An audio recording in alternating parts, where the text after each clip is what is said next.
Do baseball players still chatter? When I played baseball years ago, all the coaches wanted their players, especially the infielders, to chatter. Then, years later, when I coached Little League Baseball, I encouraged my players, especially the infielders, to chatter. You remember chatter if you're an old time baseball fan. Chatter was the constant, rapid, encouraging talk to your teammates. Back in those days, chatter was common at all levels of baseball, from the Pee Wee leagues to Little League, high school, to the minors, and to the big leagues. In those days, it was not unusual to have your entire infield all chattering loudly at the same time for their teammates to do well. It was chattering to your batter. Come on, Tommy, you can hit it. Or maybe, quicker on your swing. Be ready for that curveball. It was chattering to your pitcher, encouraging. Throw hard. Throw hard. You got him. Or maybe, one more strike. One more strike. You can do it. You can get him. To be sure, baseball is a difficult game to play. The failure rate is high. The best of hitters succeed getting hit about 30% of their times at bat. I've been to quite a few baseball games, youth baseball games in recent years, and one thing I don't hear much anymore at baseball games is chatter.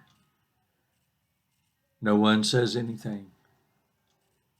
Rarely have I heard any chatter. The infielders are quiet.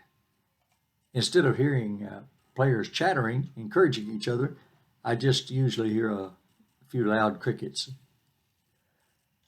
I miss hearing that chattering encouragement for one another. I see an analogy here for Christian workers in this thing of chatter. Most believers need some encouragement at one time or another. Far too many preachers feel they failed after a Sunday morning message. It seems to me that most preachers resign on a Monday morning after a bad Sunday, discouraged. Like that batter at the plate, they need to hear some chatter, some encouragement, some genuine encouragement from a teammate. Sometimes on a team, one player can be jealous of a teammate. I do not like that. I wanted every player on my teams to encourage each other, each teammate. Babe Ruth and Lou Gehrig were teammates on some great New York Yankee teams years ago. I read one time that there was jealousy between those two great ball players, and as a young baseball nut, I guess you could say I was, it bothered me to think that that could be so. That two great superstars like Gehrig and Ruth could have jealousy between them. Sometimes I've known of jealousy between servants of the Lord.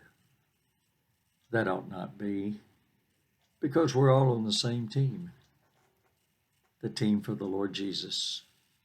We should be encouragers of each other rather than adversaries. The Bible tells us in many places to give encouragement to others. A word of encouragement costs us nothing, but it is powerful. The Bible tells us to encourage one another daily. Encourage one another daily, Hebrews 13:3. The Apostle Paul was a great encourager to the brethren, Acts 20, verse 2. The work of ministry, like playing baseball, is not always easy. There are great victories in ministry, and there are some setbacks in ministry. Let's be like those little leaguers were of some years ago. Let's encourage one another. Let's give that chatter, that constant, rapid, encouraging word to our teammates. Let's resolve to be an encourager. It costs us nothing. It encourages many. Christians are all on the same team. God bless you.